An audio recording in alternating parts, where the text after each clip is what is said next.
Shalom kekasih Tuhan, selamat pagi. Firman Tuhan di dalam surat Yakobus pasal yang pertama, ayat yang ke-14 dan ayat yang ke-15 berkata, "Tetapi tiap-tiap orang dicobai oleh keinginannya sendiri, karena ia diseret dan dipikat olehnya. Dan apabila keinginan itu telah dibuahi, ia melahirkan dosa. Dan apabila dosa itu sudah matang, ia melahirkan maut." Kekasih Tuhan, setiap kita tanpa terkecuali diuji oleh keinginan atau hasrat kita sendiri. Oleh sebab itu, ketika kita sedang diuji atau dicobai, kita tidak boleh berkata bahwa pencobaan tersebut datang dari Allah.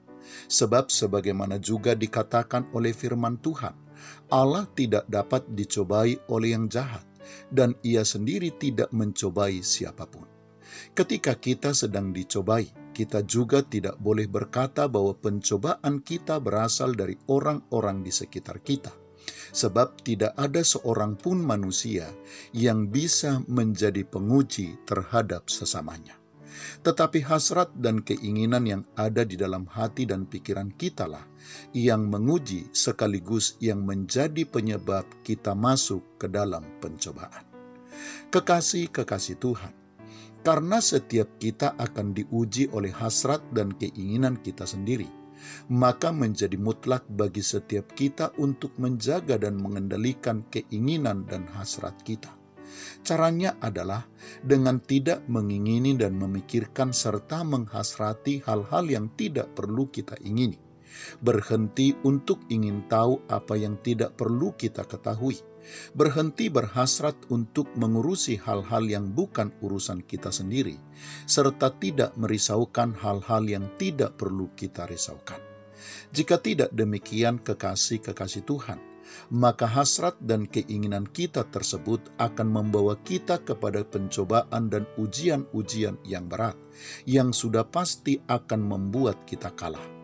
Ketika kita kalah, maka kekecewaan terhadap Tuhan, terhadap orang lain, atau terhadap keadaan akan segera memasuki dan bahkan merasuki hidup kita. Kita yang tadinya tenang dan nyaman akan merasa tidak nyaman. Kita yang tadinya bergairah dan penuh sukacita akan kehilangan gairah dan sukacita. Kasih kita kepada Tuhan akan pudar, dan kita pasti akan gagal bertumbuh secara rohani. Bahkan kekasih Tuhan, sebagaimana disebutkan dalam ayat bacaan kita pagi ini, jika keinginan dan hasrat kita sudah dibuahi, sangat mungkin ia akan membawa kita kepada perbuatan-perbuatan dosa, pemberontakan kepada Allah, dan bahkan akan membawa kita kepada kebinasaan. Selamat pagi, Tuhan Yesus memberkati. Shalom.